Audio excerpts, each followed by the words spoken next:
कभी सोचा है कि जब हम किसी को अपने लिए काम करने को कहते हैं, जैसे किसी लॉयर को अपॉइंट करते हैं या इवन ऑफिस में किसी को अथॉरिटी देते हैं डिसीजन लेने की, तो उसके पीछे का लीगल कॉन्सेप्ट क्या है?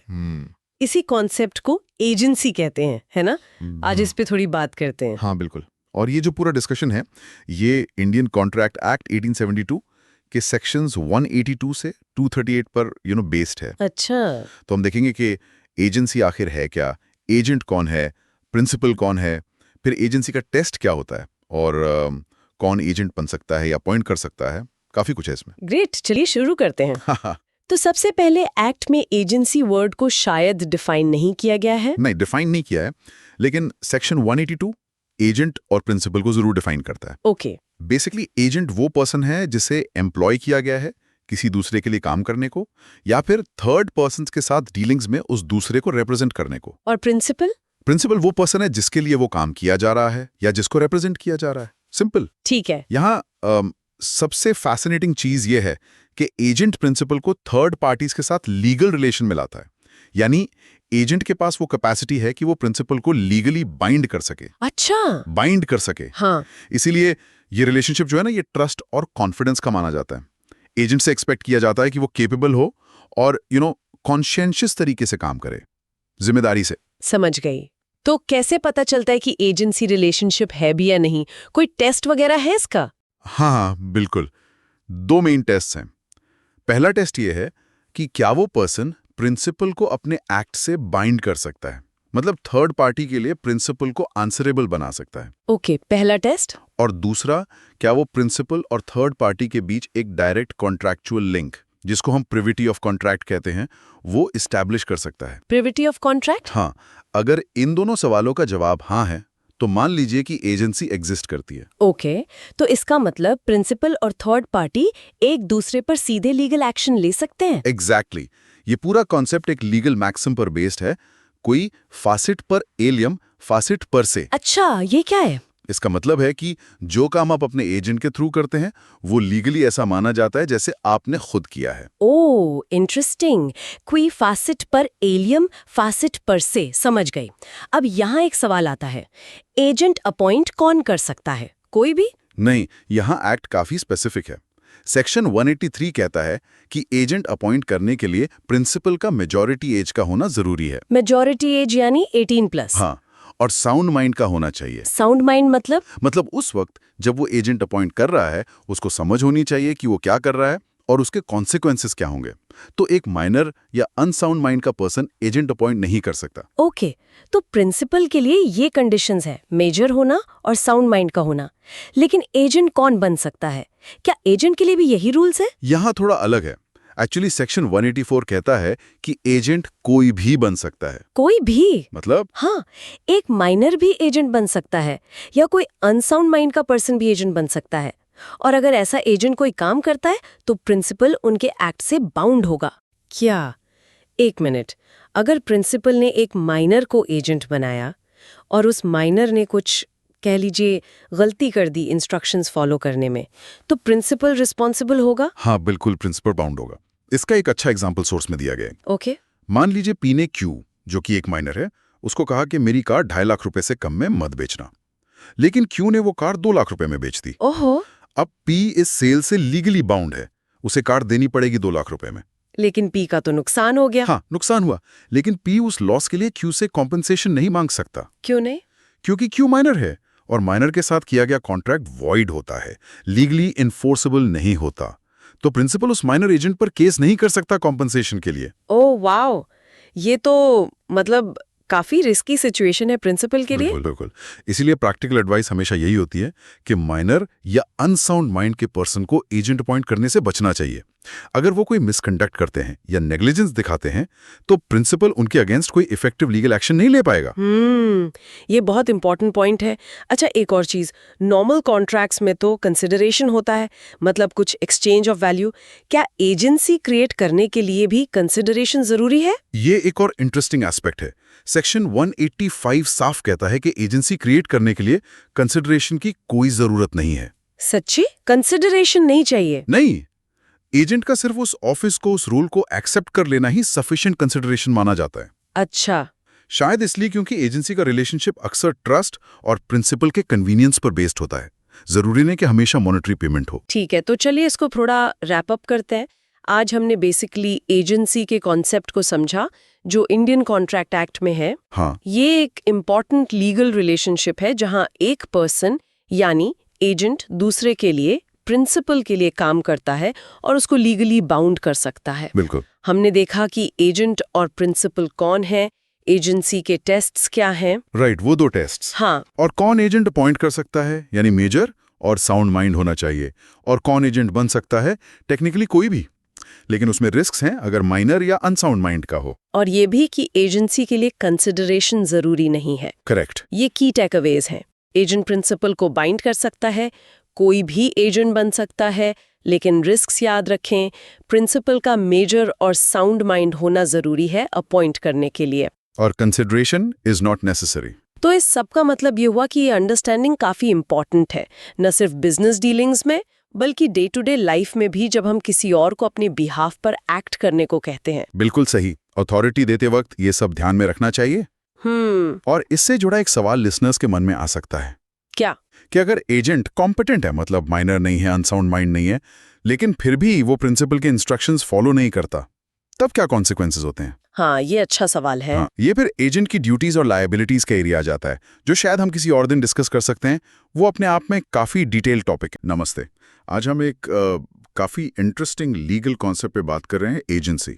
हाँ, एजेंसी। बेसिकली जब एक पर्सन एजेंट दूसरे के लिए यानी प्रिंसिपल के लिए एक्ट करता है। सुप्रीम कोर्ट के जस्टिस देसाई ने भी कहा है कि ये रिलेशनशिप एक कॉन्ट्रैक्ट से ही बनता है, राइट? हाँ, फाउंडेशन तो कॉन्ट्रैक्ट ही है, लेकिन पॉइंट ये है कि ये प्रिंसिपल एजेंट का रिश्ता ना कई तरह से बन सकता है। सेक्शन 186 कहता है कि एजेंट की जो अथॉरिटी है वो एक्सप्रेस हो सकती है। एक्सप्रेस मतलब बिल्कुल साफ साफ? हाँ, साफ शब्दों में, या फिर इम्प्लाइड हो सकती है, मतलब सिचुएशन से समझ में आए। तो चलिए इसको थोड़ा और देखते हैं। Okay, let's unpack this. तो एक्सप्रेस अथॉरिटी, ये तो सीधा हुआ है ना? हाँ, ऐसे लिखा हुआ या बोला हुआ? बिल्कुल। सेक्शन 187 क्लियर करता है इसे। एक्सप्रेस अथॉरिटी वही है जो साफ शब्दों में दी गई हो, बोलकर या लिखकर। जैसे वो एग्जाम्पल था ना सोर्सेज में, हाँ, कि दिल्ली में ए रहता है और कोलकाता के घर की देखभाल के लिए बी को पावर ऑफ अटर्नी देता है। एग्जाम्पल 2। ये एकदम क्लियर है, एक्सप्रेस अग्रीमेंट है। राइट। या फिर वो बैंक वाला एग्जाम्पल जहां एजेंट से रिटर्न प्रूफ मांगा जाता है, एग्जैक्टली। वो भी एक्सप्रेस अथॉरिटी का ही पार्ट है। ठीक है, तो फिर ये इम्प्लाइड अथॉरिटी, ये थोड़ा ट्रिकी लग रहा है, ये कैसे वर्क करती है? हाँ, तो इम्प्लाइड अथॉरिटी जो है वो केस के सर्कमस्टांसेस या पार्टीज के कंडक्ट या जो नॉर्मल कोर्स ऑफ डीलिंग होता है ना बिजनेस में, उससे समझी जाती है। एक्सप्लिसिटली बोला नहीं जाता? हाँ। अच्छा, एग्जाम्पल? जैसे मान लीजिए कोई पर्सन रेगुलरली महीनों तक किसी लैंडलॉर्ड का रेंट कलेक्ट करके उसको देता है, तो ये एक तरह से इम्प्लाइड है कि वो एजेंट का काम कर रहा है, भले ही कोई रिटर्न एग्रीमेंट ना हो। ओके। या फिर वो एग्जाम्पल 5 था सोर्सेज में, बी सेलमपुर में ए की शॉप मैनेज करता है और ए को पता है कि बी उसके नाम पर सी से सामान ऑर्डर करता है। अच्छा, एक ही नॉलेज में? हाँ, एक ही नॉलेज में। तो यहाँ बी की अथॉरिटी सी से डील करने की इम्प्लाइड है। ए ने एक्सप्लिसिटली शायद ना कहा हो, पर उसके एक्शंस से, सिचुएशन से ये अथॉरिटी इम्प्लाई हो रही है। इंटरेस्टिंग। तो मतलब बिना कुछ कहे भी एजेंसी बन सकती है, एक्शन से, सर्कमस्टांसेस से। हाँ, तो क्या इस इम्प्लाइड अथॉरिटी के भी मतलब कुछ स्पेसिफिक टाइप्स होते हैं, सोर्सेज मेंशन करते हैं? हाँ, बिल्कुल। कुछ खास सिचुएशंस हैं जहां इम्प्लाइड अथॉरिटी अराइज होती है। एक है एजेंसी बाय इस्टॉपल, ये सेक्शन 237 में है। इस्टॉपल, ये क्या है? ये तब होता है जब प्रिंसिपल यानी जो मेन पर्सन है वो अपने बिहेवियर से या कुछ कहकर किसी तीसरे बंदे को ये विश्वास दिला देता है कि कोई पर्टिकुलर व्यक्ति उसका एजेंट है, भले ही वो एक्चुअल में ना हो। अच्छा। तो बाद में प्रिंसिपल ये नहीं कह सकता कि नहीं, वो तो मेरा एजेंट था ही नहीं, अगर उसके रिप्रेजेंटेशन पर बिलीव करके तीसरे बंदे ने कोई कॉन्ट्रैक्ट किया है तो। ओके, तो इसके लिए क्या जरूरी है? एसेंशियल्स हैं, प्रिंसिपल का कोई रिप्रेजेंटेशन हो, बोलकर या एक्शन से, जिससे तीसरे पार्टी को लगे कि एजेंट के पास अथॉरिटी है और तीसरे पार्टी ने उस रिप्रेजेंटेशन पर विश्वास करके कोई कॉन्ट्रैक्ट किया हो। इसका कोई एग्जाम्पल? हाँ, एग्जाम्पल 7 दिया था सोर्सेस ने।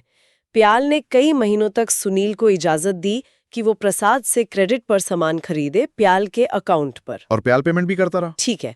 तो अगर बाद में प्रसाद ने सुनील को प्याल का एजेंट समझकर और क्रेडिट दे दिया, तो प्याल ये नहीं कह सकता कि सुनील ऑथराइज नहीं था।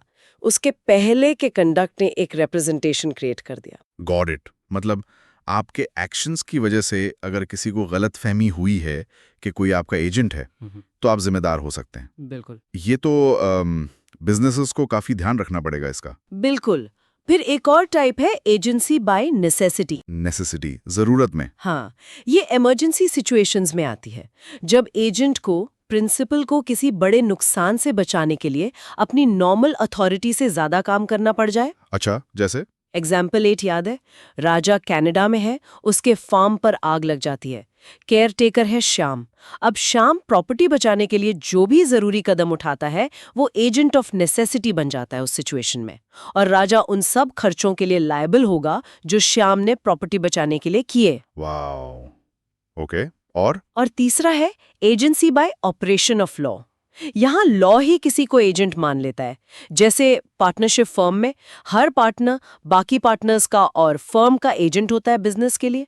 कानून ने ही ये रिलेशनशिप बना दिया। राइट। पार्टनरशिप्स में तो ये कॉमन है। ओके, तो ये हो गए एजेंसी क्रिएट होने के तरीके। एक्सप्रेस, इम्प्लाइड जिसमें एस्टॉपल और नेसेसिटी आ गए, और ऑपरेशन ऑफ लॉ। लेकिन व्हाट इफ कोई शुरू में ही बिना अथॉरिटी के काम कर दे, प्रिंसिपल के बिहाफ पर, तब क्या होगा? हाँ, ये भी एक इम्पॉर्टेंट सिचुएशन है। उसके लिए कॉन्सेप्ट है रैटिफिकेशन का, सेक्शन 196। रैटिफिकेशन मतलब अगर कोई व्यक्ति किसी दूसरे के बिहाफ पर काम करता है, लेकिन उसके पास उस समय उस दूसरे व्यक्ति की नॉलेज या अथॉरिटी नहीं थी, ओके, तो वो दूसरा व्यक्ति यानी प्रिंसिपल बाद में उस काम को रैटिफाई कर सकता है, यानी उसको अप्रूव कर सकता है, उसको अपना सकता है, या फिर उसे डिसोन भी कर सकता है, मना कर सकता है। अच्छा। और अगर वो रैटिफाई करता है, तो उसका इफेक्ट बिल्कुल वैसा ही होगा जैसे कि वो काम शुरू से ही उसकी अथॉरिटी से किया गया था। It acts retrospectively. ओह, तो बाद में अप्रूवल दे सकते हैं। ये रैटिफिकेशन एक्सप्रेस हो सकता है या दोनों तरह से। सेक्शन 197 कहता है कि रैटिफिकेशन एक्सप्रेस भी हो सकता है, यानी साफ शब्दों में कह दिया कि हाँ ठीक है, या फिर कंडक्ट से इम्प्लाई भी हो सकता है, एक्शन से। एग्जाम्पल, कंडक्ट से कैसे इम्प्लाई होगा? जैसे एग्जाम्पल 10 था, ए ने बी के लिए बिना अथॉरिटी के कुछ गुड्स खरीदे, बाद में बी ने वो गुड्स सी को बेच दिए। ओके, तो बी का ये एक्ट उन गुड्स को आगे बेचना ये इम्प्लाई करता है कि उसने ए के परचेज को रैटिफाई कर दिया है, भले ही उसने एक्सप्लिसिटली हाँ ना कहा हो। समझ गया। Action speak louder than words यहाँ भी। और एक्सप्रेस का एग्जाम्पल? एक्सप्रेस का एग्जाम्पल 9 था। एक्स ने वाई की परमिशन के बिना जेड से क्रेडिट पर कुछ सामान लिया, बाद में वाई ने जेड को कहा कि वो पेमेंट कर देगा। ये क्लियर एक्सप्रेस रैटिफिकेशन है। ठीक है, एक और एग्जाम्पल था शायद इंटरेस्ट वाला। हाँ, एग्जाम्पल 11, ए ने बी की अथॉरिटी के बिना बी का पैसा सी को उधार दे दिया, बाद में बी ने सी से उस लोन पर इंटरेस्ट एक्सेप्ट कर लिया। तो ये इंटरेस्ट एक्सेप्ट करना लोन देने के एक्ट का रैटिफिकेशन माना जाएगा। इंटरेस्टिंग। तो इसका मतलब अगर किसी ने मेरे बिहाफ पर कुछ कर दिया बिना पूछे, मैं बाद में सिर्फ ठीक है कहकर या उस चीज का फायदा उठाकर उसे लीगल बना सकता हूँ? क्या इसकी कोई लिमिट्स नहीं है? मतलब कुछ भी रैटिफाई हो सकता है? नहीं, ऐसा नहीं है। वैलिड रैटिफिकेशन के लिए कुछ कंडीशंस है, लिमिट्स हैं। अच्छा, क्या कंडीशंस है? सबसे पहली और इम्पॉर्टेंट, प्रिंसिपल को केस के मटेरियल फैक्ट्स की पूरी जानकारी होनी चाहिए जब वो रैटिफाई कर रहा हो। सेक्शन 198, अगर उसे पूरी बात नहीं पता तो रैटिफिकेशन बाइंडिंग नहीं होगा। जैसे एग्जाम्पल 12 में अगर पी को बाद में पता चलता है कि ए ने जो माल उसके लिए खरीदा था वो एक्चुअली ए का ही था, तो पी उस परचेज को रैटिफाई करने के लिए बाउंड नहीं है, क्योंकि उसे ये मटेरियल फैक्ट पहले नहीं पता था। राइट, फुल डिस्क्लोजर जरूरी है। और दूसरी कंडीशन, रैटिफिकेशन पूरे ट्रांजैक्शन का होना चाहिए। सेक्शन 199, आप सिर्फ अपने फायदे वाला हिस्सा रैटिफाई करके बाकी नुकसान वाला पार्ट रिजेक्ट नहीं कर सकते। या तो पूरा एक्सेप्ट करो या पूरा रिजेक्ट करो। मेक सेंस, पूरा डील या कुछ नहीं। ठीक है, और कोई कंडीशन? हाँ, तीसरी, रैटिफिकेशन से किसी तीसरे व्यक्ति के राइट्स इंजर नहीं होने चाहिए। मतलब अगर किसी थर्ड पार्टी ने उस एक्ट और रैटिफिकेशन के बीच के टाइम में कोई राइट अक्वायर कर लिया है तो उसे नुकसान नहीं पहुंचना चाहिए, सेक्शन 200। ये थोड़ा कॉम्प्लेक्स लग रहा है, एग्जाम्पल से समझा सकते हैं? बिल्कुल, जैसे एग्जाम्पल 13 और 14 में था। मान लीजिए किसी अनऑथोराइज्ड पर्सन ने किसी से कोई चीज चैटल डिलीवर करने की डिमांड की या किसी टेनेंट को लीज टर्मिनेट करने का नोटिस दिया। अब प्रिंसिपल बाद में इसको रैटिफाई करके उस तीसरे पार्टी को जिससे डिमांड की गई या टेनेंट को लायबल नहीं बना सकता अगर उस तीसरे पार्टी ने बीच में कुछ और अरेंजमेंट कर लिया हो। रैटिफिकेशन उनके वेस्टेड राइट्स को अफेक्ट नहीं कर सकता। Okay, got it. Third party protection. और फिर रैटिफिकेशन एक रीजनेबल टाइम में होना चाहिए। ऐसा नहीं कि सालों बाद रैटिफाई कर रहे हैं। और ये कम्युनिकेट भी होना चाहिए उस पर्सन को जिसके एक्ट को रैटिफाई किया जा रहा है, या फिर सिचुएशन से क्लियर होना चाहिए। ठीक है, reasonable time and communication. Anything else? हाँ, सबसे इम्पोर्टेंट शायद यह है कि जिस एक्ट को रैटिफाई किया जा रहा है वो एक्ट लॉफुल होना चाहिए। आप किसी इलीगल एक्ट को, जैसे कि फोर्जरी या किसी वॉइड कॉन्ट्रैक्ट को रैटिफाई नहीं कर सकते। वो एक्ट शुरू से ही केपेबल ऑफ बीइंग रैटिफाइड होना चाहिए। बिल्कुल सही। इलीगल चीजों को तो लीगल नहीं बना सकते बाद में। ओके, तो आई थिंक अब काफी क्लियर हो गया है। हाँ, तो इस पूरी चर्चा का सार, मतलब द बॉटम लाइन ये है कि एजेंसी सिर्फ एक फॉर्मल लिखित अग्रीमेंट से नहीं बनती। ये एक्शन से भी बन सकती है। Implied agency, agency by estoppel. हाँ, या फिर जरूरत में एजेंसी बाय नेसेसिटी। राइट, या फिर कानून खुद बना देता है, agency bye operation of law. और अगर शुरू में अथॉरिटी ना भी हो तो बाद में अप्रूवल से भी बन सकती है, यानी रैटिफिकेशन से। बिल्कुल। और इसमें फैसिनेटिंग चीज ये है कि ये कॉन्सेप्ट्स दिखाते हैं कि लीगल रिलेशनशिप्स कितने डायनामिक हो सकते हैं। वो सिर्फ कागजों पर नहीं टिकते, बल्कि day to day actions, circumstances, interactions पर भी बहुत डिपेंड करते हैं। सही कहा, बहुत फ्लूइड हो सकता है ये सब। और ये सुनने वालों के लिए एक सवाल भी छोड़ जाता है। क्या हम अपनी रोजमर्रा की जिंदगी में अनजाने में ऐसे एजेंसी रिलेशनशिप्स बना देते हैं, या अननोइंगली किसी के एक्शंस को रैटिफाई कर देते हैं जिनके शायद लीगल कॉन्सिक्वेंसेस भी हो सकते हैं? सोचने वाली बात है। बिल्कुल, काफी हद तक पॉसिबल है। ध्यान रखना चाहिए। तो सोचिए आप लंदन में हैं आराम से, और मुंबई में किसी से पैसे लेने हैं। ओके। अब आपने ये काम किसी और को दिया, एक एजेंट को। हाँ। तो सवाल यह है कि उस एजेंट को कितनी पावर मिलती है आपके बिहाफ पे काम करने की, क्या लिमिट्स है? हाँ, ये इंपॉर्टेंट सवाल है। मतलब उसका स्कोप ऑफ अथॉरिटी क्या है? बिल्कुल, आज हम इसी कॉन्सेप्ट को थोड़ा एक्सप्लोर कर रहे हैं। एजेंट की अथॉरिटी का स्कोप। हमारे पास कुछ लीगल प्रिंसिपल्स हैं जो इसे डिफाइन करते हैं। राइट, सेक्शंस हैं इंडियन कॉन्ट्रैक्ट एक्ट में इसके लिए। हाँ, तो चलिए इसे थोड़ा खोलकर समझते हैं। हमारा मकसद है ये जानना कि एजेंट के अथॉरिटी की हद, उसकी लिमिट क्या है, नॉर्मल सिचुएशंस में क्या होता है, और अगर कोई इमरजेंसी आ जाए तब क्या। ठीक है, तो पहले नॉर्मल सर्कमस्टेंसेस से शुरू करते हैं। हाँ, लेट्स डू दैट। सेक्शन 188 वो कहता है कि अगर एक एजेंट को कोई खास काम करने की अथॉरिटी दी गई है, हाँ। तो उसे वो सब कुछ करने की भी अथॉरिटी ऑटोमेटिकली मिल जाती है जो उस काम को पूरा करने के लिए लॉफुल हो, यानी कानूनी हो, और नेसेसरी हो, जरूरी हो। एग्जैक्टली। लॉफुल और नेसेसरी, ये दो वर्ड्स इंपॉर्टेंट हैं। बिल्कुल, लॉफुल भी हो और जरूरी भी हो उस काम को अंजाम देने के लिए। इसका मतलब क्या हुआ? एक एग्जाम्पल लेते हैं। मान लीजिए एजेंट को मुंबई में डेट कलेक्ट करने को कहा गया है। ठीक है। तो वो उसके लिए जो भी जरूरी लीगल प्रोसेस है वो शुरू कर सकता है, पैसे कलेक्ट कर सकता है। और फिर पैसे मिलने पर एक प्रॉपर रिसीप्ट, एक डिस्चार्ज दे सकता है प्रिंसिपल की तरफ से। हाँ बिल्कुल, एक वैलिड रिसीट दे सकता है। ये एग्जाम्पल 15 में भी मेंशन था हमारे सोर्स में। सही। एक और एग्जाम्पल था ना, शिप बिल्डिंग बिजनेस वाला। हाँ, एग्जाम्पल 16। अगर एजेंट को पूरा शिप बिल्डिंग बिजनेस मैनेज करने की अथॉरिटी है, तो वो जरूरी सामान जैसे टिम्बर, मटेरियल्स, ये सब खरीद सकता है। हाँ, और वर्कर्स को हायर भी कर सकता है। बेसिकली वो सब कुछ जो बिजनेस चलाने के लिए जरूरी है। Make sense. और वो गुड्स बेचने वाला एग्जाम्पल भी था, एग्जाम्पल 17। अगर माल बेचना है तो रिपेयर भी करवा सकता है अगर जरूरत पड़े। करेक्ट। अगर गुड्स को ऐसी कंडीशन में लाना जरूरी है जिससे वो बिक सकें, तो वो रिपेयर भी करवा सकता है। तो इस सब में फैसिनेटिंग बात यह है कि ये प्रिंसिपल एजेंट को काफी फ्लेक्सिबिलिटी देता है, काम एफिशिएंटली हो सके। राइट। लेकिन ये फ्लेक्सिबिलिटी सिर्फ उसी स्पेसिफिक काम के लिए है जिसके लिए उसे अपॉइंट किया गया है। फोकस हमेशा लॉफुल और नेसेसरी एक्शंस पर रहता है, स्कोप से बाहर नहीं जा सकता। बिल्कुल सही कहा। ये लिमिट्स प्रिंसिपल के प्रोटेक्शन के लिए भी जरूरी हैं। अच्छा, अब आते हैं इंटरेस्टिंग पार्ट पर, इमरजेंसी। हाँ, ये सेक्शन 189 है। राइट। अगर कोई इमरजेंसी आ गई तब एजेंट क्या कर सकता है? तो सेक्शन 189 कहता है कि इमरजेंसी में एजेंट का मेन काम है प्रिंसिपल को लॉस से बचाना।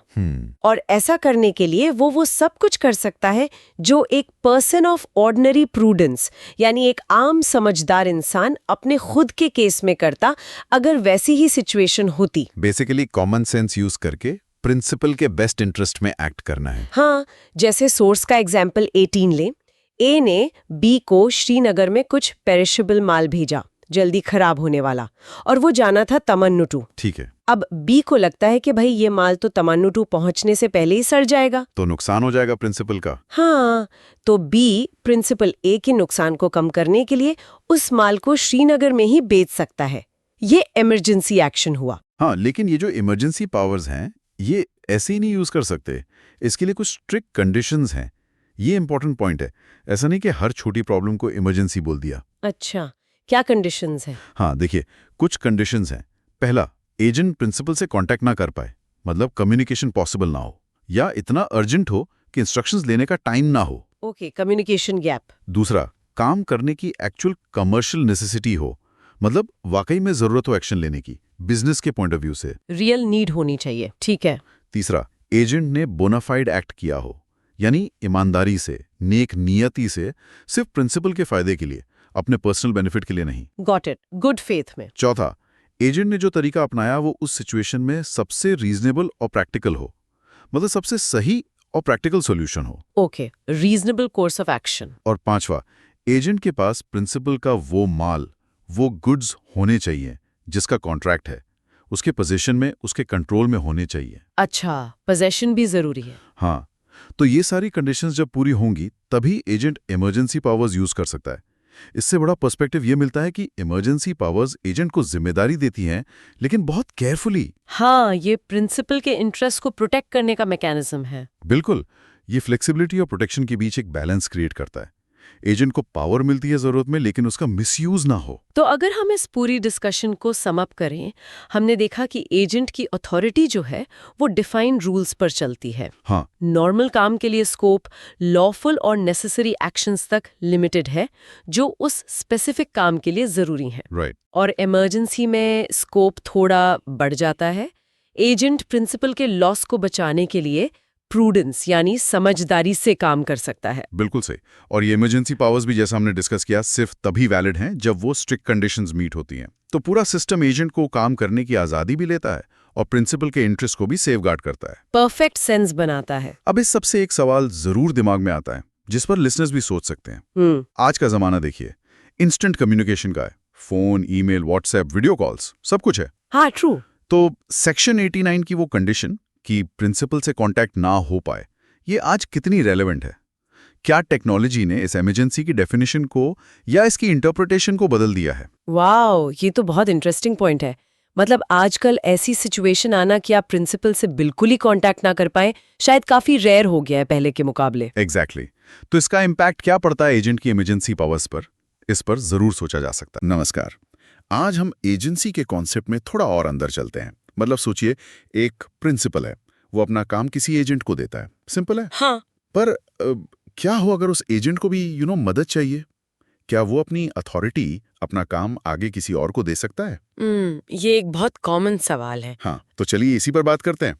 हमारे पास एजेंसी लॉ पर कुछ जरूरी नोट्स हैं। आज का मिशन ये समझना है कि एजेंट कब किसे अपना काम सौंप सकता है, और ये जो दो टर्म्स हैं, सब एजेंट और सब्स्टिट्यूटेड एजेंट, इनमें क्या फर्क है। बिल्कुल, और ये समझना इम्पोर्टेंट है क्योंकि ये डेलीगेशन मतलब काम आगे सौंपना, ये लीगल रिलेशनशिप्स को, रिस्पॉन्सिबिलिटीज को काफी अफेक्ट करता है। राइट। तो पहला पॉइंट यही लेते हैं, क्या एजेंट अपना काम किसी और को डेलीगेट कर सकता है? नॉर्मली तो नहीं शायद। करेक्ट, जनरली नहीं। एक पुरानी कहावत है लैटिन में, डेलेगाटस नॉन पोटेस्टर डिलागारे। अच्छा। हाँ, मतलब जिसे पावर दी गई है वो उसे आगे नहीं दे सकता। क्यों? इसका रीजन क्या है? रीजन है ट्रस्ट। एजेंसी का जो रिलेशनशिप है वो भरोसे पर बेस्ड है। एक फिड्यूशरी कैरेक्टर होता है इसका। प्रिंसिपल ने एजेंट को उसकी पर्सनल स्किल या इंटेग्रिटी देखकर चुना है, तो वो एक्सपेक्ट नहीं करता कि एजेंट वो काम किसी और को दे देगा। सेक्शन 190 यही कहता है। Make sense. लेकिन रियल वर्ल्ड में तो सिचुएशंस आती होंगी जहां जरूरत पड़ती होगी। कोई एक्सेप्शंस? हाँ, बिल्कुल हैं। एक्सेप्शंस हैं। एजेंट डेलीगेट कर सकता है, पर कुछ कंडीशंस में। जैसे पहला, अगर प्रिंसिपल ने खुद ही मतलब एक्सप्रेस या इम्प्लाइड तरीके से अग्रीमेंट में इसकी परमिशन दी हो। ओके। दूसरा, अगर उस पर्टिकुलर ट्रेड का मतलब बिजनेस का कस्टम या यूजेज ही ऐसा हो कि भाई डेलीगेट करना नॉर्मल है। अच्छा, इंडस्ट्री नॉर्म जैसा। हाँ, बिल्कुल। या तीसरा, बिजनेस का नेचर ही ऐसा हो कि डेलीगेशन अनअवॉइडेबल हो, जरूरी हो। और चौथा, कोई अनएक्सपेक्टेड इमरजेंसी आ जाए। ठीक है, तो मान लीजिए इन एक्सेप्शंस में से कोई सिचुएशन है और एजेंट ने किसी और पर्सन को अपॉइंट कर लिया एजेंसी का काम करने के लिए, तो उस पर्सन को क्या कहेंगे? हाँ, तो उससे कहते हैं सब एजेंट। सेक्शन 191 इसे डिफाइन करता है। सब एजेंट वो व्यक्ति है जिसे ओरिजिनल एजेंट एम्प्लॉय करता है एजेंसी के काम के लिए और जो एजेंट के कंट्रोल में काम करता है। एजेंट के कंट्रोल में? जी। और अगर ये अपॉइंटमेंट प्रॉपरली हुआ हो, मतलब एजेंट को अथॉरिटी थी अपॉइंट करने की, तब लीगल कॉन्सिक्वेंसेस क्या होंगे? सेक्शन 192 शायद? हाँ, सेक्शन 192। अगर सब एजेंट प्रॉपरली अपॉइंट हुआ है तो इसके 3 मेन कॉन्सिक्वेंसेस हैं। पहला, प्रिंसिपल जो है वो थर्ड पार्टीज के लिए सब एजेंट के कामों के लिए वैसे ही लायबल होगा जैसे वो ओरिजिनल एजेंट के कामों के लिए होता। अच्छा। दूसरा, एजेंट खुद प्रिंसिपल के प्रति सब एजेंट के कामों के लिए रिस्पॉन्सिबल होगा। ओके, तो एजेंट की जिम्मेदारी बनी रहेगी। हाँ, और तीसरा, सब एजेंट खुद एजेंट के प्रति रिस्पॉन्सिबल होगा, प्रिंसिपल के प्रति नहीं। डायरेक्टली प्रिंसिपल के प्रति नहीं? नहीं, डायरेक्टली नहीं। हाँ, इसमें एक एक्सेप्शन है। अगर सब एजेंट ने कोई फ्रॉड किया है या कोई विलफुल रॉन्ग मतलब जानबूझकर कुछ गलत किया है, तब वो प्रिंसिपल के प्रति भी डायरेक्टली रिस्पॉन्सिबल हो सकता है। तो एक चेन बन जाती है रिस्पॉन्सिबिलिटी की। इंटरेस्टिंग चेन है ये। तब क्या होगा अगर एजेंट ने बिना अथॉरिटी के ही सब एजेंट अपॉइंट कर दिया, मतलब इम्प्रॉपरली? सेक्शन 193? हाँ, सेक्शन 193। वो सिचुएशन बिल्कुल अलग है अगर अपॉइंटमेंट इम्प्रॉपर है, बिना अथॉरिटी के है। तो पहला, एजेंट खुद प्रिंसिपल और थर्ड पार्टीज दोनों के लिए सब एजेंट के कामों का पूरी तरह जिम्मेदार होगा, मतलब सारी लायबिलिटी एजेंट पे। ओह। दूसरा, प्रिंसिपल जो है वो सब एजेंट के कामों के लिए रिस्पॉन्सिबल नहीं होगा, ना तो एजेंट के प्रति ना थर्ड पार्टी के प्रति। अच्छा, प्रिंसिपल सेफ है? बिल्कुल। और तीसरा, सब एजेंट भी प्रिंसिपल के लिए रिस्पॉन्सिबल नहीं होगा, वो सिर्फ अपने एम्प्लॉयर यानी ओरिजिनल एजेंट के लिए रिस्पॉन्सिबल होगा। बेसिकली प्रिंसिपल और सब एजेंट के बीच कोई लीगल कनेक्शन नहीं माना जाएगा। Got it.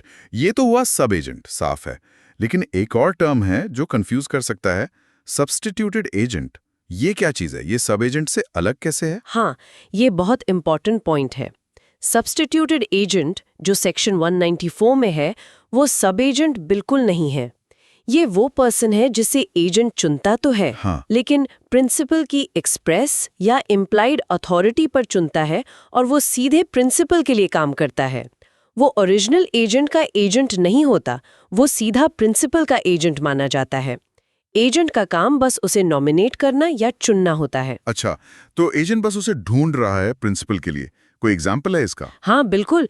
जैसे मान लीजिए आप दिल्ली में हैं, आपने मुझे एक सॉलिसिटर को कहा कि कलकत्ता में आपकी जमीन बिकवानी है, उसके लिए एक अच्छा ऑक्शनियर अपॉइंट करूं। ठीक है। मैंने आपकी अथॉरिटी से कलकत्ता में सी नाम के एक ऑक्शनियर को अपॉइंट कर दिया। अब ये जो सी है, ये मेरा सब एजेंट नहीं है, ये आपका यानी प्रिंसिपल का सब्स्टिट्यूटेड एजेंट है। मेरा काम सही ऑक्शनियर चुनना था। सी अब सीधे आपके इंस्ट्रक्शंस पर काम करेगा। समझ गया। तो जब एजेंट किसी सब्स्टिट्यूटेड एजेंट को चुन रहा होता है, जैसे आपने ऑक्शनियर को चुना, तो एजेंट की क्या ड्यूटी होती है? कितनी केयर लेनी होती है चुनने में? सेक्शन 195। हाँ। सेक्शन 195 एजेंट की ड्यूटी है कि वो सब्स्टिट्यूटेड एजेंट को चुनने में उतनी ही समझदारी, उतनी ही प्रूडेंस दिखाए जितनी एक ऑर्डिनरी प्रूडेंस का आदमी अपने खुद के केस में दिखाता, मतलब रीजनेबल केयर लेनी है। और अगर एजेंट ने ये केयर ली है, सही पर्सन चुना है, तो अगर एजेंट ने अपना डिस्क्रिशन सही से यूज किया है, ड्यू केयर ली है, तो वो उस सब्स्टिट्यूटेड एजेंट के कामों या उसकी नेग्लिजेंस के लिए प्रिंसिपल को रिस्पॉन्सिबल नहीं होगा। रिस्पॉन्सिबिलिटी फिर उस सब्स्टिट्यूटेड एजेंट की होगी प्रिंसिपल के प्रति। इसका भी कोई एग्जाम्पल? हाँ, मान लीजिए ए ने बी को, जो एक मर्चेंट है, कहा कि उसके लिए एक शिप खरीदे। बी ने सी को, जो एक जाने माने शिप सर्वेयर हैं, शिप को चेक करने के लिए एम्प्लॉय किया। बी ने सी को इसलिए चुना क्योंकि उनकी रेप्यूटेशन अच्छी थी। ठीक। अब सी ने अपना काम नेग्लिजेंटली किया, ठीक से चेक नहीं किया और शिप बाद में खराब निकली। तो यहाँ बी रिस्पॉन्सिबल नहीं है ए के लिए, क्योंकि बी ने तो एक रेप्यूटेड सर्वेयर का एम्प्लॉय करने में अपनी ड्यूटी पूरी की। बिल्कुल। रिस्पॉन्सिबिलिटी सी की होगी ए के प्रति। बिल्कुल क्लियर। तो अब फाइनली इन दोनों को साइड बाय साइड रखें तो सब एजेंट और सब्स्टिट्यूटेड एजेंट के बीच में डिफरेंसेस क्या हैं? एक क्विक समरी। हाँ, ये सबसे क्रूशियल है। मेन डिफरेंसेस ये हैं। पहला, कंट्रोल। कंट्रोल। सब एजेंट किसके कंट्रोल में काम करता है? ओरिजिनल एजेंट के। जबकि सब्स्टिट्यूटेड एजेंट सीधा प्रिंसिपल के कंट्रोल या इंस्ट्रक्शंस पर काम करता है। राइट, कंट्रोल का फर्क। दूसरा, कॉन्ट्रैक्ट या प्रिविटी ऑफ कॉन्ट्रैक्ट। प्रिंसिपल और सब एजेंट के बीच कोई डायरेक्ट कॉन्ट्रैक्चुअल लिंक, कोई प्रिविटी नहीं होती, लेकिन प्रिंसिपल और सब्स्टिट्यूटेड एजेंट के बीच डायरेक्ट प्रिविटी होती है, वो प्रिंसिपल का एजेंट है। ओके। तीसरा, रिस्पॉन्सिबिलिटी। एजेंट जो है वो प्रॉपर्ली अपॉइंटेड सब एजेंट के कामों के लिए प्रिंसिपल को रिस्पॉन्सिबल होता है, लेकिन एजेंट सब्स्टिट्यूटेड एजेंट के कामों के लिए प्रिंसिपल को रिस्पॉन्सिबल नहीं होता, प्रोवाइडेड कि उसने उसे चुनने में ड्यू केयर ली हो। हाँ, ये भी हमने देखा। चौथा पॉइंट, रिम्यूनरेशन यानी पेमेंट। सब एजेंट अपना पेमेंट प्रिंसिपल से क्लेम नहीं कर सकता। वो किससे मांगेगा? अपने एम्प्लॉयर यानी ओरिजिनल एजेंट से। अच्छा। जबकि सब्स्टिट्यूटेड एजेंट, क्योंकि वो प्रिंसिपल का एजेंट है, वो अपना रिम्यूनरेशन सीधा प्रिंसिपल से क्लेम कर सकता है। राइट। और कोई डिफरेंस? हाँ, एक और है एजेंट के रोल को लेकर। सब एजेंट अपॉइंट करने के बाद भी ओरिजिनल एजेंट की लाइबिलिटी और इन्वॉल्वमेंट बनी रहती है, लेकिन सब्स्टिट्यूटेड एजेंट को करेक्टली अपॉइंट करने के बाद एजेंट का रोल उस स्पेसिफिक काम के लिए जिसको डेलीगेट किया गया था काफी हद तक खत्म हो जाता है। उसका काम था सही बंदा चुनना। अंडरस्टूड। तो बेसिकली अगर सरल भाषा में कहें, सब एजेंट हुआ एजेंट का एजेंट और सब्स्टिट्यूटेड एजेंट हुआ प्रिंसिपल का एजेंट, जिसे ओरिजिनल एजेंट ने सिर्फ नॉमिनेट किया है। एग्जैक्टली, बिल्कुल सही समझा। बहुत बढ़िया। और हाँ, जाते जाते हमारे लिसनर्स के लिए एक सोचने वाली बात छोड़ जाते हैं। बताइए। इन सारी लीगल कॉम्प्लेक्सिटीज को देखते हुए क्या ये प्रिंसिपल और एजेंट के लिए बेहद जरूरी नहीं हो जाता कि वो जब अपना अग्रीमेंट बना रहे हों तो डेलीगेशन की अथॉरिटी, उसका स्कोप क्या होगा, कौन किसके लिए रिस्पॉन्सिबल होगा, इन सब बातों को लेकर बिल्कुल क्रिस्टल क्लियर टर्म्स शुरुआत में ही रखें, ताकि बाद में कोई कंफ्यूजन ना हो। बिल्कुल, क्लैरिटी इस पर जरूर सोचिए।